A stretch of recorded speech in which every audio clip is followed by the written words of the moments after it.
Check out the Comic Outlaw on YouTube. Drop us a like and subscribe and hit us up. And we will hit you back, guaranteed. And we're coming through with Masters of the Universe, Volume 2 from Image. Yes.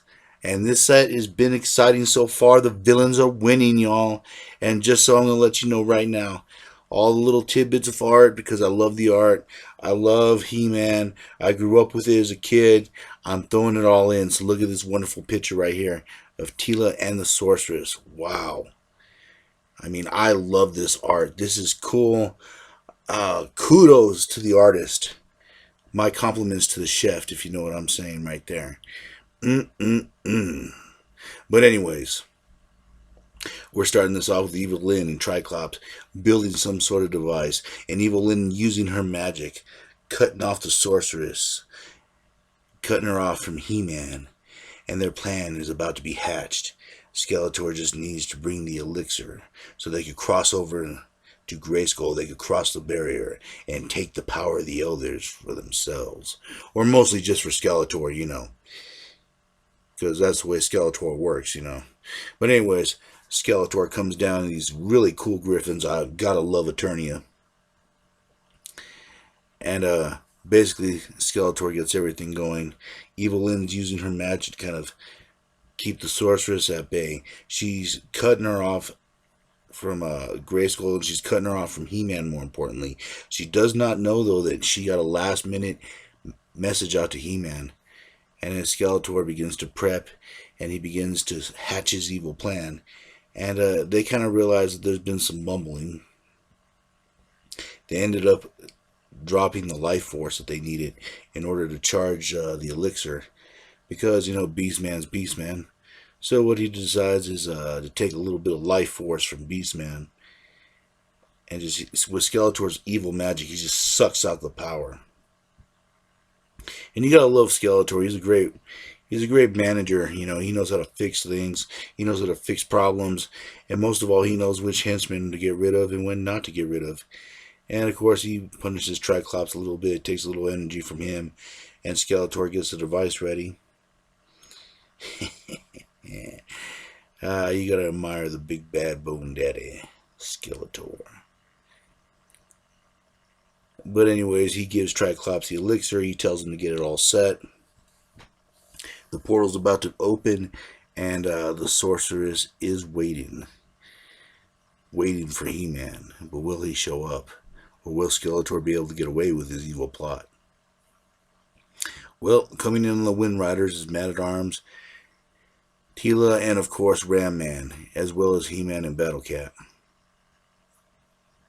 Man-at-Arms sensors say that everything's basically blank. He can't get any contact whatsoever with Grayskull, and He-Man is also cut off too.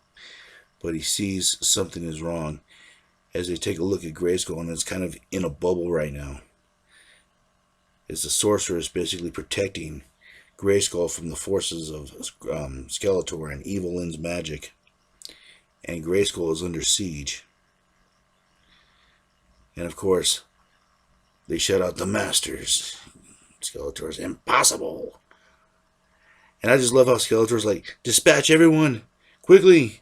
You must sacrifice yourselves in order for my plot to go through. But Skeletor has a few tricks up his sleeve as well. And this is what you gotta love about Skeletor.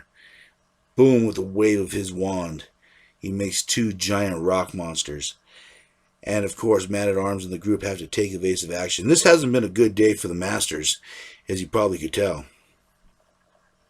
And this is what just makes Skeletor just so badass. And of course, the rock monsters start doing what they do, smashing everything in sight. And the Wind Riders causes the Wind Riders clash together, and bam, they end up hitting each other, and they both end up crash landing. Now, of course, we all know He-Man, being He-Man, just jumps on Battle Cat and kind of glides on down. And everyone else crashes. Ram Man lands on his head, so fortunately he's knocked out, but he's okay, you know. And as the big rock creature's about to come down for its crescendo and about to crush our two little buddies there, Man-at-Arms and Teela, and a foot's about to come down, He-Man catches it and tells them it's time to abandon ship. And of course, they get out while He-Man's holding it up. And with one I love this. This is what they got to keep to the cartoon. With one just punch, He-Man just destroys the creature. And of course, He-Man gets hit up by this claw guy. I think his name's Closter, something like that. And he jumps for He-Man. And of course, I don't even know why these guys even jump for He-Man. They pretty much know they're going to get thrown around. But this time they have the numbers on their side. They have Too Bad, they have Beastman, and they have Triclops. Now, keep in mind, Beastman's a little woozy on this case. Ram Man's woozy too. So when he tries to get up and ram and basically do what he does best, he misses until he crashes into a rock. Now Teela's good. Keep in mind, Teela's been trained all her life, but Triclops is just better, and he just outclasses her. And I gotta love this, how equal the heroes and villains are.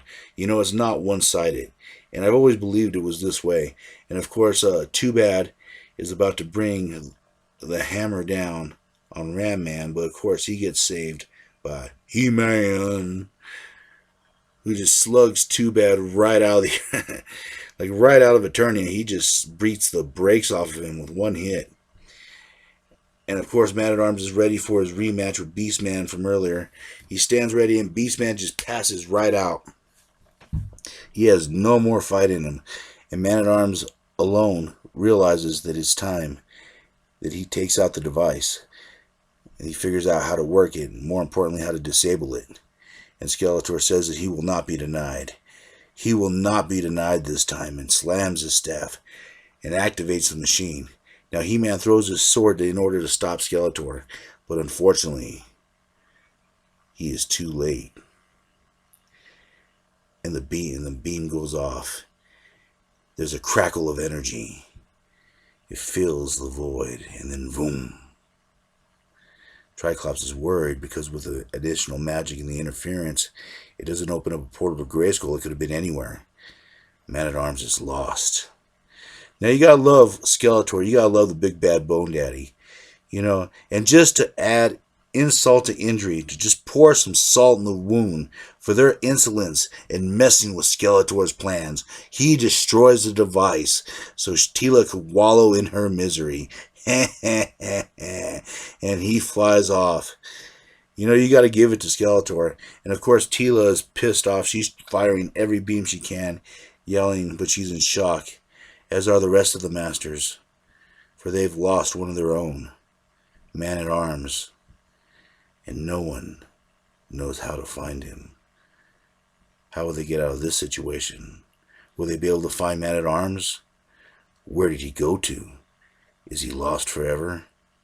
Well, of course, as always, we will find out the next time on the Comic Outlaw, and I'll catch you on the flip side.